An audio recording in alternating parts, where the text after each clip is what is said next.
Apakah teman-teman masih ingat video ini? Ya, betul. Beliau adalah AKBP Dr. Made Wijaya, salah satu peserta di kelas privat saya. Jika Anda menonton video ini, saya sudah upload di TikTok, sudah ditonton 11 juta orang, luar biasa sekali. Banyak sekali yang menonton video ini. AKBP Dr. Made Wijaya sebagai seorang perwira polisi dan juga sekaligus dokter spesialis yang bertugas di Rumah Sakit Polda Bayangkara, rumah sakit yang ada di Pulau Sulawesi sana, teman-teman. Luar biasanya beliau ini saya lihat aktif sekali, setiap hari ini menghipnotis pasien-pasiennya. Dan kadang-kadang jika Anda perhatikan video tadi atau video ini ya, Anda menyaksikan beliau sedang bermain dengan perawat yang ada di sana. Artinya beliau ini rajin sekali melatih kemampuan hipnotisnya. Alhasil hari ini, detik ini, kemajuan beliau sebagai seorang hipnoterapis luar biasa dahsyat, luar biasa mahir. Tadi siang saya mendengar cerita langsung dari beliau bagaimana beliau menceritakan ya keseharian ketika menghipnotis pasiennya ini dan mendapatkan berita yang luar biasa menyenangkan. Banyak sekali pasiennya yang sembuh ketika dilakukan proses hipnoterapi yang sebelumnya sudah periksa ke dokter-dokter lainnya, ke rumah sakit lainnya. Alhamdulillahnya ketika dilakukan proses hipnoterapi dengan AKBP Dr. Made Wijaya ini, pasien tersebut sembuh. Apakah Dr. Made ini mempunyai talenta khusus sehingga beliau ini saat ini detik ini menjadi seorang ahli hipnotis? Oke, kita akan bahas teman-teman. Nah, untuk menguasai kemampuan ilmu hipnotis itu apakah diperlukan yang namanya talenta atau bakat khusus, ataukah setiap orang ini bisa menguasai kemampuan ilmu hipnotis dengan sangat baik dan mahir tentunya? Oke, silahkan teman-teman simak videonya dari awal sampai selesainya nanti.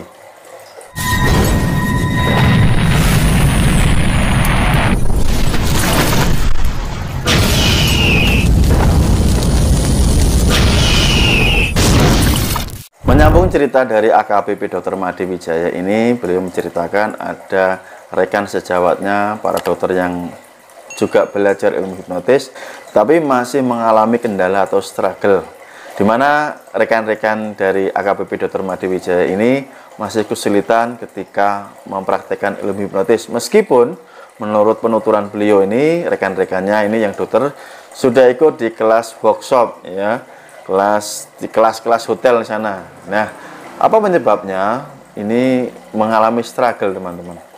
Ketahui dan pahami bahwa yang namanya seseorang menjadi ahli ini, menurut penilaian pribadi saya berdasarkan pengalaman saya sendiri ketika awal-awal melatih kemampuan ilmu hipnotis adalah rajin mempraktekkan.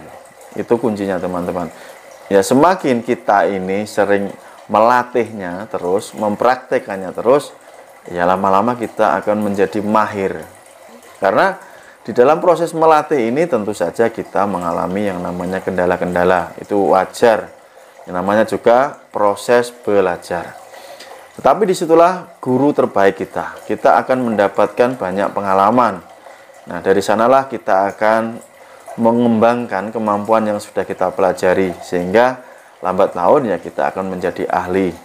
Berbeda kasusnya ketika barangkali Anda yang menonton video ini sudah pernah mengikuti kelas pelatihan, tetapi Anda masih mendapatkan kesulitan. Nah, seberapa banyak sih Anda mencoba untuk mempraktekkan kepada orang lain? Artinya, berapa banyak sih Anda menghipnotis orang lain? Apakah hanya 1-2 orang? Lalu Anda mengatakan saya sudah mencoba?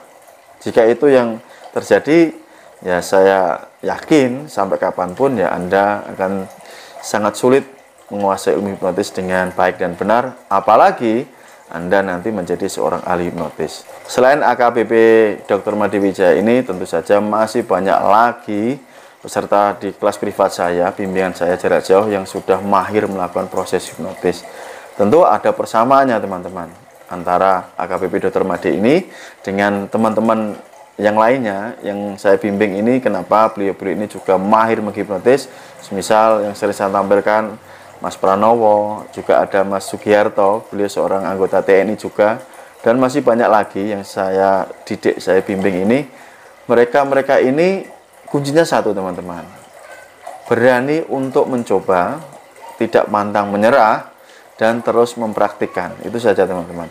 Nah, jika ada hal-hal yang baru, artinya mengalami kesulitan-kesulitan, tentu kesulitan tersebut bisa dikonsultasikan. Semisal karena beliau-beliau ini ikut di kelas privat saya, ya otomatis dengan saya akan memberikan solusinya sekaligus mencari jalan keluar terbaik. Nah, itulah fungsinya ketika seseorang ini mendapatkan bimbingan dan arahan. Berbeda jika Anda sudah memutuskan dari awal, Anda menyerah, ya mau apa dikata ya, Anda tidak akan bisa menjadi seorang ahli hipnotis. Pertanyaan selanjutnya, apakah Anda ingin menjadi the next AKBP Dr. Made, menjadi seorang ahli hipnotis, ataukah Anda cukup menerima keadaan Anda saat ini, Anda masih belum bisa menghipnotis orang lain? 100% itu pilihan di tangan Anda. Namun jika Anda ingin menjadi next AKBP Dr. Made, menjadi seorang ahli hipnotis hipnoterapi, jawabannya ya Anda harus tekun belajar, tekun melatihnya. Atau Anda juga bisa memutuskan untuk belajar di kelas privat saya. Nomor WA-nya saya berikan di kolom video ini. Terima kasih buat Anda semuanya. Semoga ini menjadi inspirasi Anda bahwa yang namanya talenta atau bakat ini tidak lain tidak bukan karena hasil dilatih, bukan karena Anda lahir langsung bakat. Begitu. Terima kasih, sampai jumpa di next video. Salam hormat dari saya Mas Nuk. See you next time. Bye bye. Salam hipnosa. Cheers.